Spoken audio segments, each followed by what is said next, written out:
What did I say when you were asking questions? You asked a lot of finance questions for a while. What did I?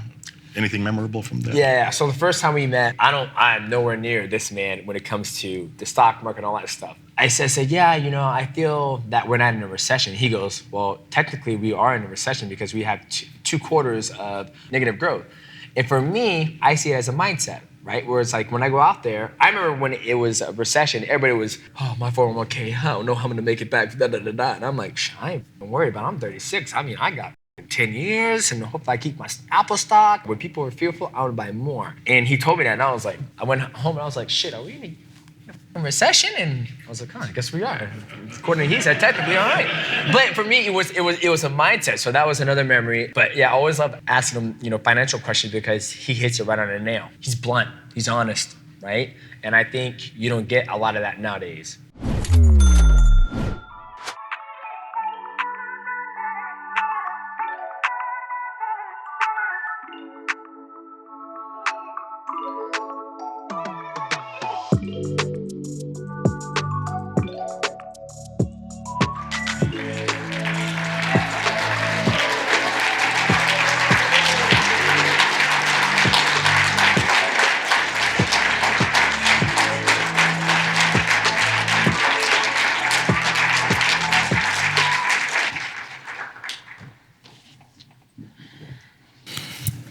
Look at all those pretty faces. Look how pretty that one is in the front row. He's handsome. He's handsome. How you doing, guys? Demetrious here is, who knows who Demetrious Johnson is? Demetrious here has got, forgive me if I fuck something up, but I think 11-time champion at UFC. Is that right? Yeah. And then current champion over at One Championship is my homie Rich Franklin is working over there. My homie Ong, he was my homie till he bruised my knee, kicked me so hard my knee hurt for a month. He's over there. But Demetrious just got his belt back. So last month, man. 4 weeks? Yeah, last month, yep. 4 weeks ago that there was a mistake about whose belt that was, and he clarified that issue. He got his belt back last month. So he's current champion over at One Championship.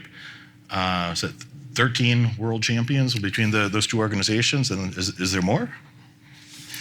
I mean... Only 13? Only 13, I believe, yeah. Because they have, you mean how many champions are in one championship, or? No, you were 11-time champion. Oh yeah, so now UFC 13. Yeah, now 13 time. Belt.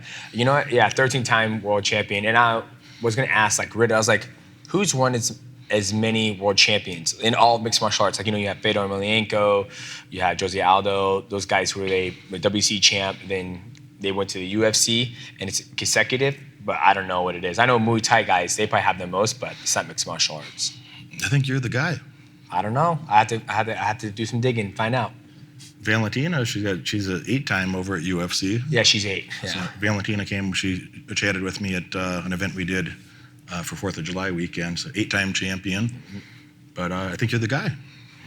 You know, I'm gonna run with it right now. I'll run with it, okay? Some things these folks are interested in. There, you have a lot of people here. He was asking me a bit about, who are we talking to? Who are the people? And so, a lot of them are, kind of nerdy math people of, engineers, doctors, that type of thing, or people that are into, numbers and math and solving problems. And I said, I'll ask him when we get down there. How many of you have a graduate degree in something? Yeah. How many of you, own a business already or already currently functioning entrepreneur? Yeah. How many of you have significant investments in real estate, stocks, some other? Yeah. So the way I described that, I said those sort of things is most of the audience is they're doing far above average already, and they want to do even better. And I think that makes the point. There's the people that come here. You don't need my help to be average. There's the people that are already doing well, want to do better. And I bring a lot of champions from different things, some various Olympic medalists, a whole lot of fighters. I think there's so much overlap between what you do and, in entrepreneurship or investing in the sense that you got to work your ass off. You got to do things that almost nobody in society would be willing to do to accomplish those goals. You have to be very smart, very talented, persistent, motivated, et cetera, all those keywords, but it's very obvious with the results are so obvious, did you do the thing? Did you, and 13 championship belts gives you some feedback of his success in that area is, as the most dominant person in that sport, pound for pound. So, in their areas, I think that, what are some things that you hear from, other people that have brought here from various sports or the champions even this weekend? Randy Couture sat there yesterday, Forrest Griffin the day before. What do you hear that helps you with your business, your investing, et cetera? Data. To work smart, look at the data, and steer there. Do the work and be prepared beforehand so that when the high pressure situation comes, you can handle that high pressure situation confidently. Don't be afraid of failure. It's going to happen, but just do your best every day. We were just talking about that ourselves just 20 minutes ago, that only a loser never failed to do anything. It's only somebody is just willing to accept a very low place that beneath their true potential. They accepted that lower place because they're, instead of being occasionally embarrassed or frustrated when something doesn't go your way, they're just going to stay down there and play it safe. Anybody that's performing at a high level has a couple sad stories to tell you. Basically, opportunity comes from resilience. I think they gave some really great perspective on how many years of hard work it takes to become an overnight success. An overnight success. Yeah. Maybe catch them up a little bit on your history of how you got started in your profession or your craft, and some of the ups and downs that people tend to enjoy those stories, that those inflection points of when you're winning already and you're in the habit of winning, keeping that momentum. Then when something doesn't go your way, how do we get that momentum back? But maybe the early parts, how things get started for young Demetrious to be who you are today. Well, dude, before I start, you said opportunity comes from Brazilians. Elaborate on that. I mean, opportunities come from Brazilians. What do you mean by that? To me, it's like Resilience. persisting and basically practicing at your craft to actually start seeing the return that you actually get from it. And you said it's from Brazilians? No. Resilience. Brazilians. I totally apologize, sir. He said that, I was like, he just said that opportunities come from Brazilians? I was like, what the? I was like, what? I was like, that's why I had to stop you, because I don't want to go on my story and tell you my story, and I'm sitting here like, what the fuck, you missing Brazilian? I'm totally confused. So, okay, I'm glad we addressed the elephant in the room. Well, it was my elephant. So, Demetrious Johnson. I started training in, my childhood was very, for me, it felt like a normal childhood, right? I was raised in a shotgun house, maybe 1,100 square feet, 3 bedrooms. Me and my brother, my sister, that I met when I was, I think, 13 years old. But I was there when I was 2nd grade, so probably 8 years old. And my mom, she was deaf. I never knew she was deaf. Just grew up thinking, when I talk to them, I looked them in the face and showed my lips. And if I was in the bathroom and I'm, going number 2 and I needed toilet paper, I don't yell, "Mom! Mom!" You beat on the wall. That's how she heard me. I didn't realize she was deaf until my sister came and she goes, "Hey, Meaty, you know Mom's deaf, right?" And I was like, "No, she's not. She's not deaf. She hears me all the time." She goes, "Watch, call for her." I would call and I would call and I would call and she would never come. And then I'll be like, "You need something, baby? You in the bathroom?" And then I was like, "Mom, you deaf?" She goes, "Yeah." I was like, "Since when?" My whole life. I'm like, go figure. So I didn't know that, but she raised us to not, worry about that. She said, if you need me, you bang in the wall. When you talk to me, look me in the face so I can read your lips, right? But obviously I didn't realize she was deaf until my sister told me. So that was kind of my upbringing, no father around. I played with my friends out in the streets, played manhunt, played tag, played soccer. I was very athletic as a child. Went to elementary, middle school, high school, and excelled in all those sports. My freshman year in high school wrestling, I started wrestling in 8th grade. When I was in 8th grade, I wrestled, and I pretty much won every single match. I was just gifted athlete, right? Go over to freshman year in high school, I lost every single match in wrestling. Every single match. And the reason why is because I don't want to be on JV, right? I couldn't beat the 112-pound guy, right? And so they're like, well, you can go on JV at 112 pounds. I was like, nah, dog. I don't play on JV. I'm a varsity dude. As a freshman, I wasn't content with being on JV. So I went and wrestled the 119-pound guy for varsity spot. I could beat the 119-pound guy, for varsity. So I'd wrestle 119 pounds every single meet, and I'll lose every single time. My mom came one time. She was sitting there watching me, got my ass handed to me, came off the mat, black guy, bloody lip. My mom was like, I ain't never coming back. But I enjoyed wrestling, right? My freshman year in high school, I lost every single match. Sophomore, wrestled again. Went 50-50, was a lot better. Junior year, went to state, placed second. Senior year, nobody scored on me. Not one person, right? But I got to state, and one person scored on me. Broke me mentally. Didn't know what to do, right? He ended up pinning me. So I went the whole senior year, going to the match, beating everybody, teching them, getting them out of there. I get to the state competition, semifinals, to go to the finals, and I lost. Just because somebody broke me mentally because they scored on me. I didn't experience that, failure as a senior until I got to the big leagues and I didn't know what to do. I was mentally broken. I was like, I lost. So from that, after I ended up going off and winning 3rd place. And so when after high school, after I had my wrestling career, I was like, okay, I'm done with sports. Everything I did in sports, cross country, track, football, basketball, was always catered to my wrestling career. But once I lost, as a senior, there's nothing else afterwards, Like there's obviously college wrestling, but college wrestling, you don't make money, right? I was at the point now in my career where I needed to go make money. And so I was working full-time at Taco Bell, Red Lobster, Journeys, done all of it before. So after that, I kind of left, graduated from high school. I went to college because they said, go to college because you got to go to college to be successful, right? So I went to college, community college, taking my AA degree in different classes, human sexuality because it sounded cool, art, math 54 because I wasn't above average on my math. So I was kind of like in a no man's land, just going around doing whatever, taking jobs, whatever to make ends meet. Then eventually dropped out of high school because I found mixed martial arts. And when I found mixed martial arts, I was training 2 days a week. I was an assistant manager at the time at Journeys and going to college, taking a full course, 3 classes. And eventually my grades started to fall. And my, what else people call it? The counselor was saying, well, when you first started school, you're doing very well. And right now you're failing. So what are you doing? I told her, I was like, well, I'm training, mixed martial arts, working full time, and I'm going to school. She goes, well, seems like your plate is full.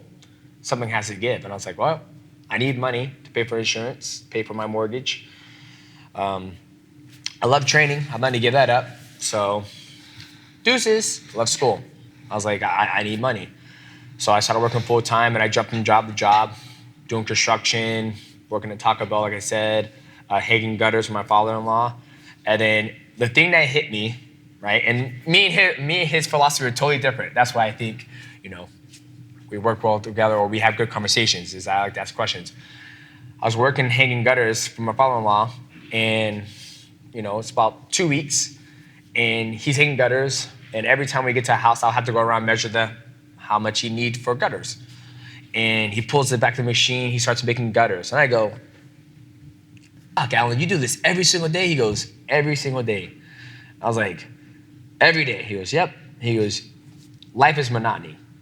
You do what you got to do to make your money, and then you go off and create memories, right? And his memories is fishing, hunting, and creating memories with his grandbabies, right? And once he told me that life was monotony, you do what you got to do to make the money and find your passion, your dream. Once you told me that, I left my job. I was making $14 an hour and took a low pay cut job, making $10.76 an hour to make sure I was at the gym every single day because that was my passion, which was training every single day. Didn't have a dream or passion to become a professional athlete, but my passion what I love to do was training. So I left a high-paying job, construction, went to work at a warehouse, and I was working at 7 a.m. and I got off at 3 p.m. And that gave me the opportunity to get to the gym and start training at 3:30 and put the work in. And that's where it got me to the point where I was being very consistent every single day in the gym, training, doing jiu-jitsu, Muay Thai, kickboxing, asking millions and millions of questions to figure out the ins and outs of mixed martial arts. And then eventually my coach came to me and goes, hey, you want to do amateur fight? And I was like, sure, why not? Did it, won my first fight. Then went back in the gym, kept on training. Didn't get attached to my success, right? I just kept on training, right? Next thing he goes, hey, you want to do another one? Sure, why not? Did it, won that one. Then he was like, okay, I'm gonna mix it up. Why don't you do kickboxing? It's like, kickboxing? If I do mixed martial arts, he goes, I know. But why don't you do kickboxing? It's like, shit, why not? Did kickboxing, won that one. Then he goes, all right, you're going back to mixed martial arts. So he was basically putting me into different situations, right? I didn't know it at the time, but he was doing that. One time he come to me, he go, I want you to do a jiu-jitsu tournament, and I want you to submit everyone there. Don't come back if you don't. I'm like, all right. Go there, call him, hey, I won, submitted everybody. All right, see you in the gym on Monday. Then I was also working full-time too, right? So when he say, hey, you want to do an amateur fight? I'm like, yeah, sure. Whoa. I got to see if I get the time off from work, right? Because I would never let my passion overtake whatever's bringing me income in, right? I think you see a lot of that nowadays in my sport where it's like, man, I'm gonna be the best in the world. I'm gonna quit my fucking job. I'm quitting school, throwing all my eggs in this basket. Next thing you know, they get in a fight. They win that one. They win two. Then they run into a big bulldog and they get their ass whooped. And I'm like, shit, I ain't got nothing. What do I do? Then they get in that limbo. I need to fight because this is how I make my money. But for me, it didn't matter. I always had a full-time job. So when I won my amateur fights or even my pro fights, it didn't really bother me. I didn't get attached to it because I had my 40-hour-a-week job. So eventually I went pro. Went to Alaska, fought, kicked the guy in the head, knocked him out in the first round. Got scouted by the WEC, got picked up by Sean Shelby. The next thing you know, was in WEC. And then this whole entire time, my amateur career as a professional, as a fighter, undefeated. Met a guy named Brad Pickett, WEC 48. I broke my hand in the first round, and I ended up losing that fight. When I took that fight, you had to get a MRI. The MRI cost $3,000. My pay at that time was 3 to fight, 3 to show, 3 to win, right? So if people don't know what that means is that when you're a professional athlete, it's a contract based on your performance, right? So my contract was $3,000 to show up, $3,000 a win. So I'll make $6K from that fight. My MRI cost me $3,000. I have to pay out of pocket. So right now I'm already negative going into the fight, essentially, right? I go out there, break my hand in the first round. I lost the fight. So technically I'm negative because I still got to pay taxes and I got to pay my coaches. So I think for anybody going into a business or a career and you're calling yourself professional, you're in the f***ing hole. I'm in the red. And I also had to get surgery too. So that also set me back. Luckily, I had a good insurance through working full time. So I'm in the red. But once again, that was my passion. I enjoyed it. I loved it. I kept on pursuing it. I fought again. I think it was 5, 6 months later. Fought in Colorado. Won that one. Woo! Make 6K. Because 3 to win, 3 to show up, 6K. Fought again. And as you win, you escalate. You start making more money, right? Won again. So I think at the time you went up every $2,000. I made 5 and 5. So I made $10,000. Then the UFC absorbed WEC. So I kept on fighting, kept on winning. Finally, I got to a point where I was going to fight for my first world title fight against Dominic Cruz. I'm like, perfect. I think the pay was 14 and 14. 14,000 to win, 14,000 to show up. I lost that fight. Only made $14,000. At that point, I was like, okay, I should probably start taking this serious now, right? Here I am at the pinnacle of the sport. I might want to quit my job and actually train full time and take it serious. So I quit my full-time job, started training full-time, and then I went to 125. Then I started putting everything into training, right? Had a draw in Australia against Ian McCall, Then after I had that draw, my coach was like, okay, you're done. Whatever you're doing, you need to be under my wing. This is when the mentorship actually started to take off, where I was doing okay, but I needed to get to a point where I needed to be a world champion, be super consistent, get win after win after win. That's when I gave basically the keys to my coach. At the beginning of it, I was always fighting him. Tell him, no, this is what I'm gonna do. I'm gonna go to the gym and run this much. I'm gonna go lift this much. I'm gonna go train here. And he goes, okay, do what you wanna do. Go ahead, cut. And you let me know when you're ready to actually do what it takes to become a world, be consistent. At that point, that's when I did. Beat Ian McCall. Then next thing you know, I'm fighting for the world championship in Toronto. Beat Joseph Benavidez, right? And then that's when the money started coming in. Then defended it in Chicago, 2013 against John Dodson. Got fight of the night. Then got surgery. Then fought John Moraga. Then fought Joseph Benavidez again, knocked him out. I was getting better, and I kept on winning. But the whole entire time, being consistent, I was never in love or attached to my results. You see a lot of people, man, I just won $50,000. I also got, $125,000 to show up, $75,000 to, win. Now, I went from making $10,000 to making like $250,000, right?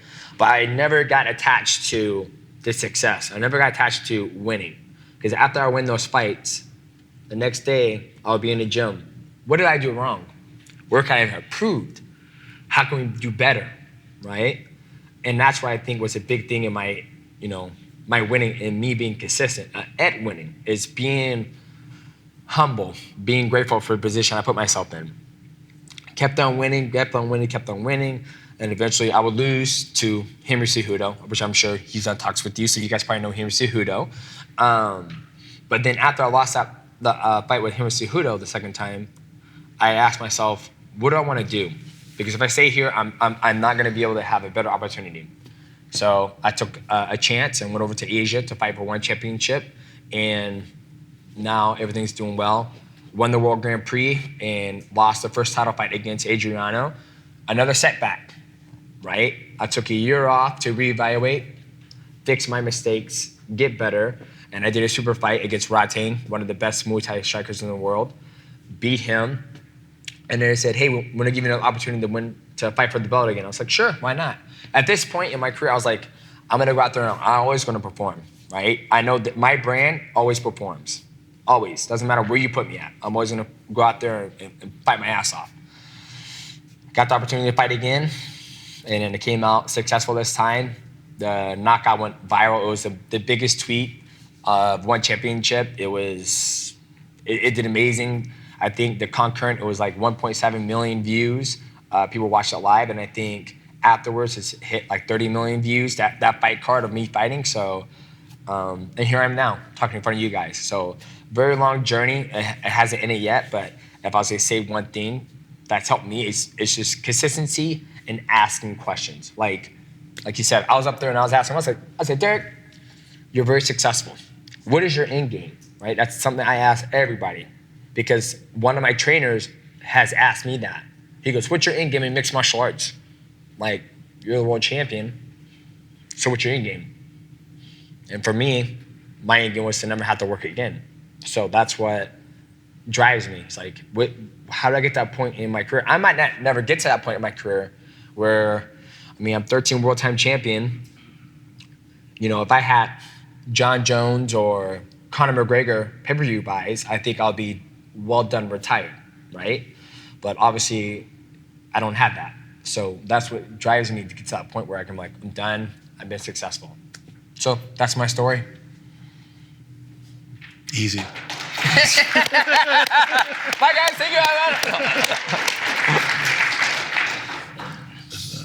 Overnight success. Shit, I wish it was. Tell you that right now. Easy, no problem. We were talking here.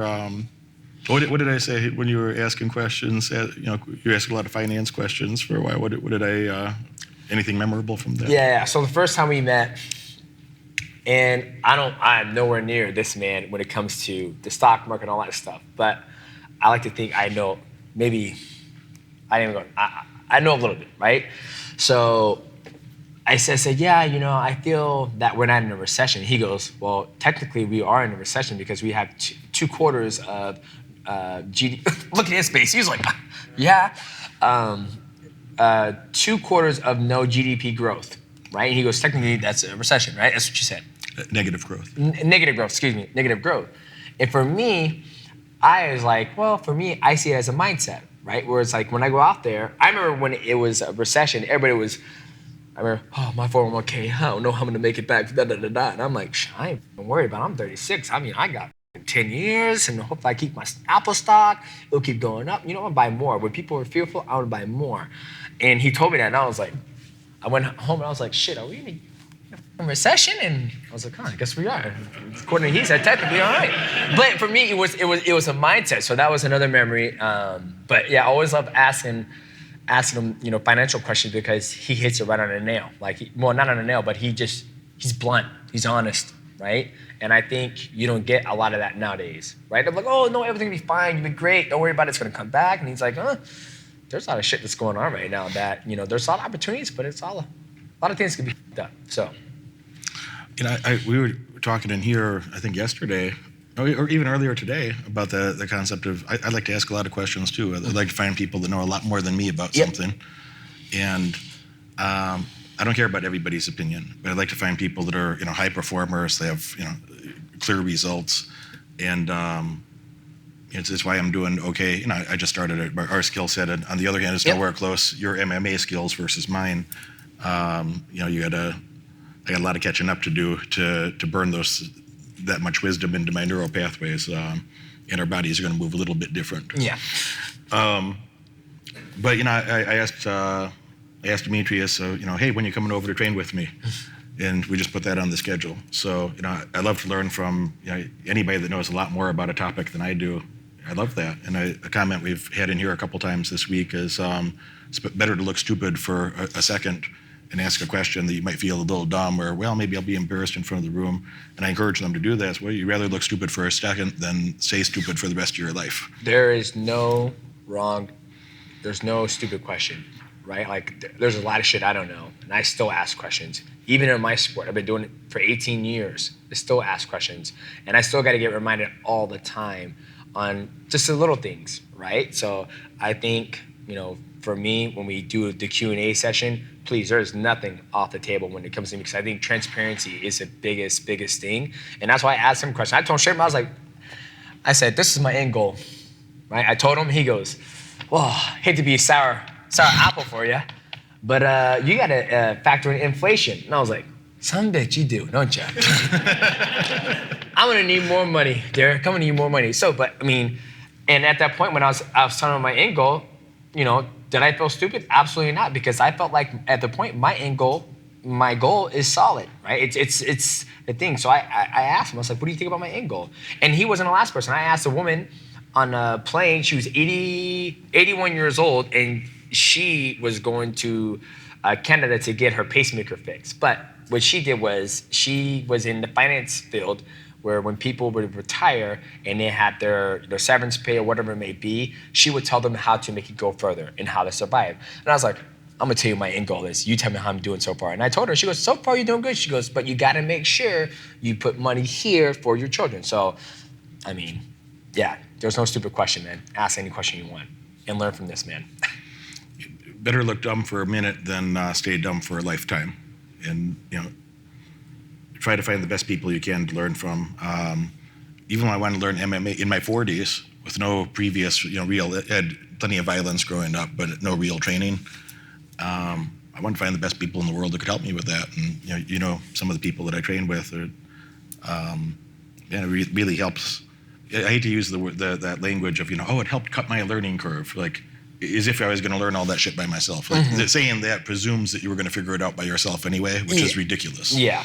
There's no way you're going to figure this stuff out by yourself. That you have to find somebody who's already a master, who's already, light years ahead of you, and make yourself useful to that person, that you can have those, that information arbitrage that he likes to talk a lot and ask a lot of questions, which is fine. This is good. But I do that in other areas too. That I talk less, but I'm always thinking. I'm like, oh, so this fits together like this. But sometimes this other thing, in which case then we do But then that other thing could happen too, and then And so I'm always building that web in my head and thinking, and I ask an occasional question and fit it into the model and so on. So we're going to have a lot of information exchange. We spend a few days training together. We're both going to learn a lot from each other. It's going to be very valuable to both of us, and probably a bit of fun too. So you like steaks, I hope. We eat a lot of steaks at my place. I love steak. There's a lot of seafood, a lot of steaks. Okay. It's going to work out great. I even accommodate a vegetarian on occasion, which seems weird to me, but Jake Shields is a vegetarian. I know. Yeah, I know. He does eat some eggs and cheese, but he grew up that way. It's not like one of those people that did that to themselves later. He grew up that way. Yeah. Well, I just remember when, at a time, there was a point in time where a lot of the athletes, they're like, they're coming out like, oh, you got to have your protein, you got to have your meats. And I remember Jake Shields, when he was a world champion in Strikeforce, he was like, I'm a vegetarian and I do just fine. I'm a world champion. And I was like, oh, yeah. So it works for some people, and it doesn't. To maintain my precise sculpted figure. Why are you laughing, man? God. I need meats to maintain this well sculpted figure. I need meat. The ideas and the mindset that this program really gives you, it really opens your mind and really goes past of whatever you even think what good is. My goal was to get 2 people on my team within the span of the 10 weeks that we had. Right now it's week 10. I actually have 3 people, and I'm already in the process of hiring my 4th person right now. I almost completely doubled the amount of people that I wanted to have on my team over the same span of time of my goal. Every time I do these programs, it always elevates the speed of my progress so much faster than I actually thought I would have.